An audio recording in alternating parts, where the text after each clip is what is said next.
What's going on, everybody? It's your boy C-Zar, and we are talking about U.S. oil today. Hit that like button, subscribe, and thank you all for being here. It is the 9th day of April, and oil is up about 5% on the day, $101 a barrel.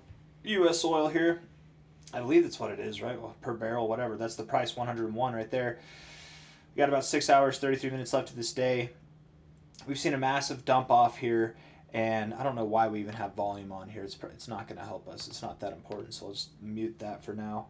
Looking at the price action here, it's kind of odd, but really what this is a double top. That's really what this is. It's a classic double top, and we know it's a double top because of the harsh rejection thereafter. Now, this little bit of a bounce here, this little volatility on the way up, could mean that we have more to go. Maybe it's some other pattern. Maybe we break out and go higher. But the indicators here on this chart say otherwise. We look at the RSI, and there's a classic dynamic playing out here that typically promotes further downside selling pressure, okay? And that is once the RSI is overbought, in a bullish environment, you continue to get overbought, or maybe you come out of it, but then you get overbought again. At the end of your ropes environment, at the end of a move environment, you go from getting overbought to now rejecting the overbought zone. And it's kind of serendipitous because not only do we have a double top in the price action itself, a quite literal double top here, we also have a double top here in the RSI right here, a double rejection off the overbought zone. A rejection in every sense of the word, both on the price action and on the RSI. Perhaps the reason why we're finding support at all is because we're at the 50 level, and that has held us as support the last handful of times that we've been here and provided resistance. We typically do find significance around this level in the RSI.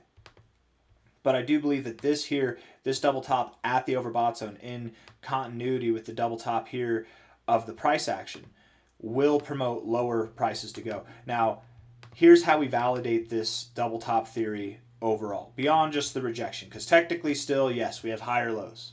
And I'm sure a lot of people are looking at the price action today and they're thinking, oh my God, I know what's going on. They're hearing the news. No oil tankers have actually passed through the Strait of Hormuz yet, right? People are trying to spread all the FUD they can, and FUD for this thing is actually good. FUD will make the price go up, whereas good news will make the price go down, right? Things are all hunky-dory in the world. The price of oil should come down. I'm predicting right now that this trend line will break, and this is not necessarily the most important thing. We've seen these trend lines break and then you move up. That's not necessarily the most important thing, but that will be demoralizing to anybody who's counting on this to be some type of signal right here that we're going higher, because I don't think that we are. We'll look at the shorter term stuff here in a second. But once we really officially get below this point here, anytime you have a double top scenario, anytime that you've got this, it's that midpoint, that M shape right there, getting below that, that's typically the area at which you validate your double top, and then you validate the notion that you are going to go lower as well. I do have an 8-month-old little girl, so if you hear noises, well, she's awake, she's going to make some noises. So it's just part of it right now. Here, until I get an office, here, $102. Right now, I do believe we will see prices not just back to $84 over time, but below there. Again, this M shape really comes into view, and typically with these M shapes, you either go below where the ascension happened, you either go below there, or you at least go back near this area. So I wouldn't be surprised if we saw something not just below $84, but below $75 in a very short amount of time. Where we are right now, while it looks like you're finding support here, while this is enough to get people excited, the reality is we're actually right at a point where we found support before and could be finding resistance now. We're at a point where we found resistance before, we could be finding resistance now. If we look at this on the 1 hour time frame and we get rid of all the scrabbles, we look at this here on the 1 hour, and we go from a high to a low. We are just above the 382. If you guys know anything about the fibs or how I do analysis with the fibs, not financial advice, not a financial advisor, typically you will move up to the 382. And in a more aggressive move, you do expect to find resistance right at it. That does happen. It's pretty common. And this is a pretty aggressive move.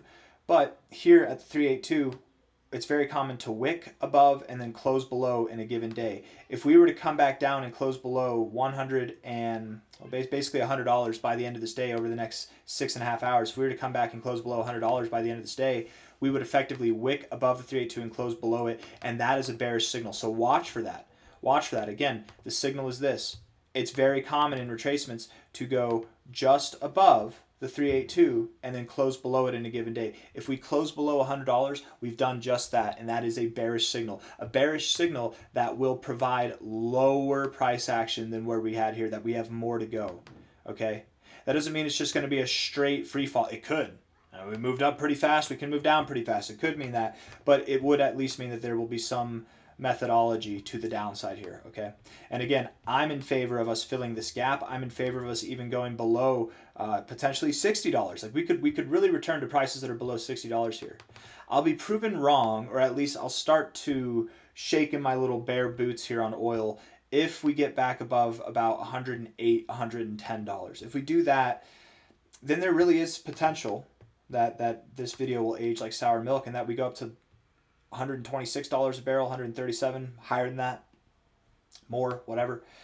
If you're familiar with my crypto content and the gaps that we look at on Coinbase and stuff like that, just understand this is different. Okay, this is the commodity world. This is the stock world. This is different. Just because we have a gap here doesn't mean that we have to go up and fill it immediately. Maybe over time we fill it. I wouldn't be surprised if over time oil sees new all-time highs, maybe like in the coming years from now. You know, it's inevitable to happen, especially because the dollar's inflationary. But it doesn't have to be an immediate thing. Just because there's a gap up here, don't think that you know anything special. This is what's known as a breakaway gap. And breakaway gaps, I mean, typically are followed by very aggressive price action like this. They hint that you're going to continue moving that way. Look, we had a breakaway gap here, and we moved up as a result of that, right? We had a breakaway gap here. Not every gap is a breakaway gap. It's a specific, I mean, look up what is a breakaway gap. What does that mean? There's even, you know, some argument that this might not be a breakaway gap because it's so small. But I would say the fact that you broke out and you moved so aggressively to the downside all in the same day, that to me does look like a breakaway gap. You know, I've been doing technical analysis for over 10 years now. I'm very confident that that's a breakaway gap. And if it is, we're likely going to continue to move lower. Lower. I hear my daughters screaming outside. Sounds like playful screams, though. Oh, maybe not. Maybe not playful screams.